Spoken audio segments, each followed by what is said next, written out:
My name is Zed Zha. I'm a family physician in rural Washington state. I am also a nonfiction writer. So writing is part of my everyday work now. On the surface, the story is about eating an ice cream.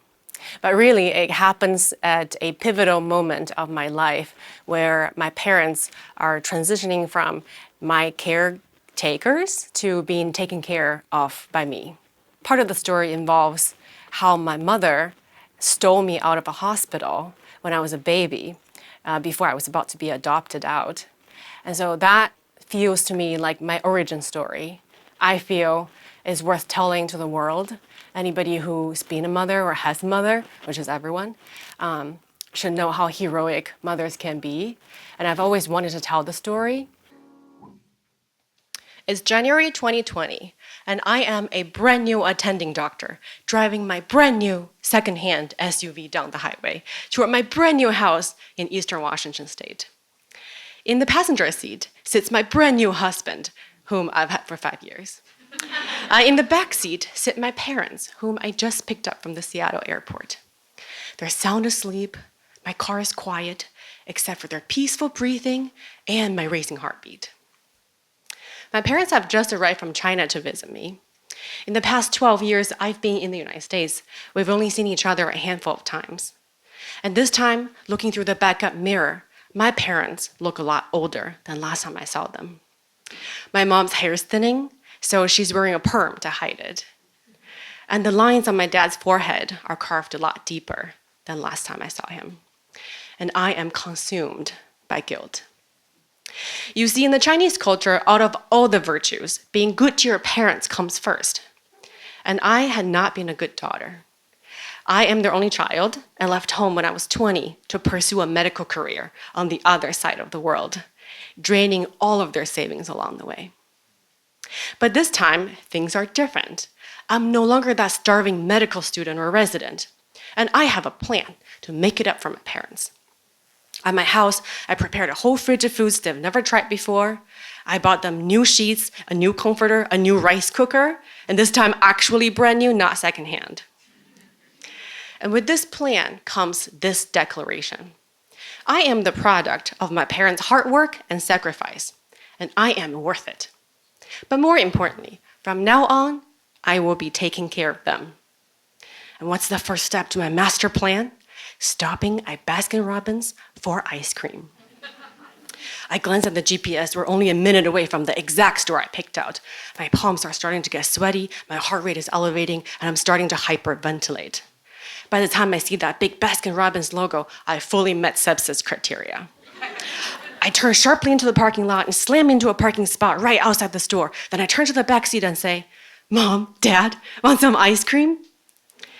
Then I see the look on my mom's face. Like a reflex, I close my eyes and clench my teeth like I'm getting ready for a slap in the face. "No, we do not want ice cream," my mom says. And I feel myself sinking into the seat, deflating into a small child. Now, before you think the story is brought to you by Baskin-Robbins, let me just take you back 32 years ago, the day when I was born. The doctor who delivered me misdiagnosed me with brain damage at birth. And my mother, who didn't even finish middle school, didn't understand what that meant. "That means she'll be stupid," the doctor explained to her. In the one-child policy era in China, the only child was not just child, but also the hopes and dreams of the entire family. And mine was about to get crushed. The doctors recommended I be put up for adoption, and my mother tried to protest, but it was her words against the patriarchy. So a few weeks after giving birth, my mother found herself standing in front of a lockdown adoption facility where her baby girl was kept among other brain-damaged kids, waiting to be taken away. Now, if what happens next were to be made into a kung fu movie, my mother would be played by the Oscar-winning Michelle Yeoh, and it's gonna look like this.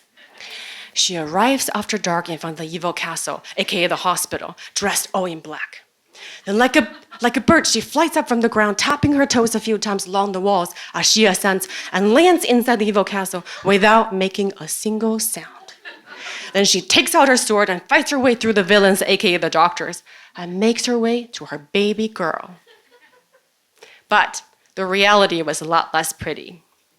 Just a few weeks postpartum, my mother was probably still bleeding from her womb. And now, she's bleeding from her heart too. Because after climbing over the walls of the hospital, she discovered the room where they kept me was locked, so she couldn't get in to steal me out. But according to my mother, among all the babies in the adoption unit, I was the only one who cried when I heard her footsteps. So the next morning, my mother returned to the hospital by herself and signed me out against medical advice. In my imagination, after signing those papers, when she threw that pen back at the doctors, it sounded exactly like a sword pushed back to its scabbard. My mother told everyone I was not stupid because stupid babies couldn't recognize their mother's footsteps. But no one believed her. Instead, people gossiped. She'll never be able to understand mathematics. She won't make it to college. And she can't take care of her parents. And that is how I ended up at age 15 on the back seat of my mother's secondhand bicycle, weekend after weekend. My mother is pedaling fast and furious to take me to the weekend private classes of physics, chemistry, and mathematics. The gritty metal seat of the bike makes the ride really uncomfortable, so I hug my mom's waist tightly for stability. Everything looks gray in Beijing due to air pollution, except for the Baskin-Robbins we pass by every week. The big pink circle with the number 31 in it is like the only color I see. Not knowing how to pronounce Baskin-Robbins, my mother and I called it the American 31 flavor ice cream. And this is when she makes her empty promise to me every single weekend. Okay, honey, one day we'll stop by for ice cream, okay? 3 scoops, whatever flavor you like, I promise. But the private weekend classes are expensive. Before I can even enter the classrooms, I hand over a stash of cash to the teachers. And this is how I know, at the end of the week, we do not have any money left for ice cream. Plus, other than chocolate and vanilla, how many more ice cream flavors can there really be? Now, fast forward 18 years, back in Washington State. My mother is now sitting at the back of my secondhand SUV, rejecting my offer to take us to have the ice cream of our dreams, ruining the very first step to my master plan. If I let her defeat me now, what's going to happen when we get home? Maybe she won't let me take care of her. Then all of our hard work trying to prove those gossips wrong, and all of the years we spent apart, and all the monies I drained would totally be wasted. I can't let that happen. But luckily for everyone, I've been to the morning market with my mother in China enough times. I know exactly how to bargain with the Chinese woman without arguing. So I turn to her and I say, okay, whatever, suit yourself, I want some ice cream. So I hop off the car and I start walking to the ice cream shop by myself. Then behind me, I hear my dad's footsteps shuffling. Then my mother sighs and she comes off the car and slams the door. Inside the ice cream shop, there is a young girl with a bored teenager look on her face. Hello, I would like to get 3 scoops of ice cream in a cone, please. I've never actually been to a Baskin-Robbins, but I need to act like I come here all the time. Okay, what kind of cone, she says. Oh, that bigger one? Okay, waffle cone then, what flavors? Flavors, okay, it's gonna be chocolate, vanilla, and that one over there. Then my dad comes in, and right away he leans forward to study all the different chocolate flavors there were. Then my mother comes in, and her mouth just drops open. Then she starts to count the flavors. 1, 2, 3, 4. Like, don't let my mother catch you having fewer flavors than you advertised because she will be asking you for a discount, okay? 22, 23, 24. And her eyes get wider as the numbers grow. Then she looks over to my dad, who looks like he might fall into the ice cream buckets if he got any closer to them. My mother makes this hissing sound whenever she's displeased, and it sounds weirdly dismissive, like this. So she turns to my dad and says, and that translates into, stop acting like you want ice cream. Then she turns to me and says, 这些也太贵了吧，你会不会省点钱？有那些钱去别的地方买整顿饭就可以了。不要，不要，坚决不要。And as she gets more and more passionate about scolding me, her voice gets louder. She scolds me for my terrible habit of wasting money because with that kind of money, I could have gone somewhere else and gotten a whole meal. And how dare I, a 32-year-old professional woman, a doctor, spend $10 on ice cream to make her mother happy? Now imagine if you were the poor ice cream girl in the shop. 1 minute, your biggest problem was boredom. Then comes in this Asian woman with a big perm. Then she starts to hiss and yell and terrorize all these other Asian people in your store. So she turns over to Matthew for help, my husband, who's the only other non-Chinese person in the room. And Matthew gestures, don't look at me, I don't know what's going on. So suddenly, the room becomes quiet, and everyone turns to look at me. It feels like there are beams of light coming out of everybody's eyes, and they form this single cone of spotlight that lands perfectly on me.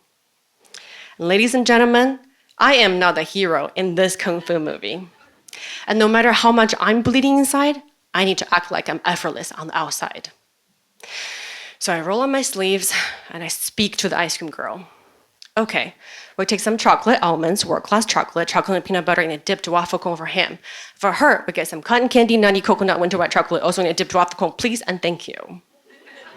And under my rapid fire, the ice cream girl blinks herself awake and says, oh, okay, yeah, no problem. Any toppings? I'm glad you asked. We'll take some sprinkles, M&Ms, gummy worms, and girl, if you have some sunshine and rainbow and unicorn eyelashes, I'll take some of those too. I need you to make these 2 ice creams look ridiculous. Okay? Okay. And let me tell you, she does not disappoint me. In a few minutes, she turns around and hands over these 2 giant dipped cone ice creams with the whole world balanced on them, shouldering endless possibilities. By the time I'm done paying for these 2 ice creams, half of my deathbed chocolate's already gone.